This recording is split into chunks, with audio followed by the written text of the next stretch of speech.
And welcome back to the Cardinals pregame show here on district final night. Standing here with Coach Blake Thomas. And Blake, the other night against Reed City, you guys came from behind, but Dimitri Martin basically played the entire game, if not the entire game for you guys. How has he grown where both you and Coach Ingles have that trust in him in a big game as a freshman to be able to go out there and produce?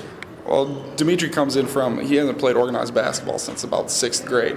But if you look at him, he's a physical freak, and he does a lot of things well. He's actually probably a better guard than he is a post. We underestimated his knowledge of the game early on, and he started to figure some things out, and he proved that he belongs with us. I think he could be one of the best players in the CSAA for the next 3 years.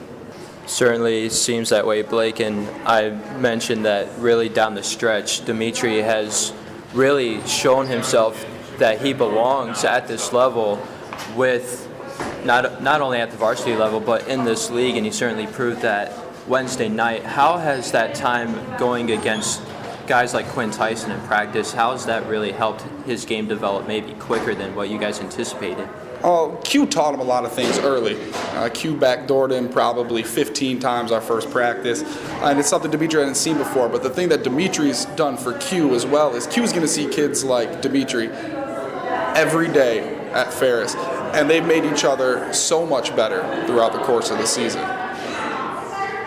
Going into tonight's district final, you guys have played Chippewa Hills twice already, have beaten them by an average of 22 points per game.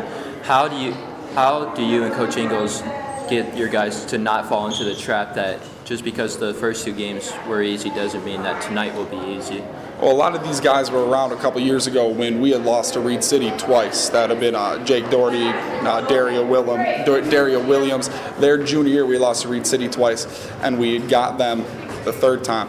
It's really, really hard to beat a team three times at any level. And they have nothing to lose. They weren't expected to be here. They're a big underdog, but I think our guys are focused, and I think they're ready to go.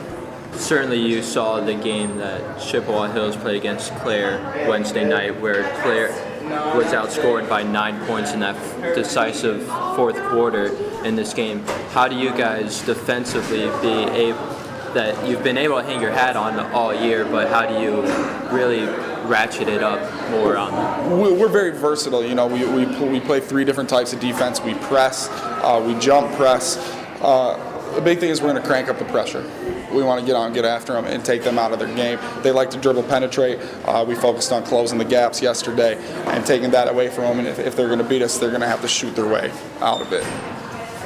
Certainly seems that way. And Coach, just to wrap up with one last question, looked at some numbers for you guys. Quinn Tyson, we don't really have any more words to describe how great he's been for you guys this year, but to kind of put that in number-wise, your second leading scorer is Jake Hayes, but he's outscoring him by 300 points on the season. Just how do you guys not only rely on Quinn, but be able to have such balanced scoring throughout your roster where you've been able to come this far? Well, you know, Jake puts up so many jumpers every day. I want to say it's 100, 200 jumpers every day, and it shows.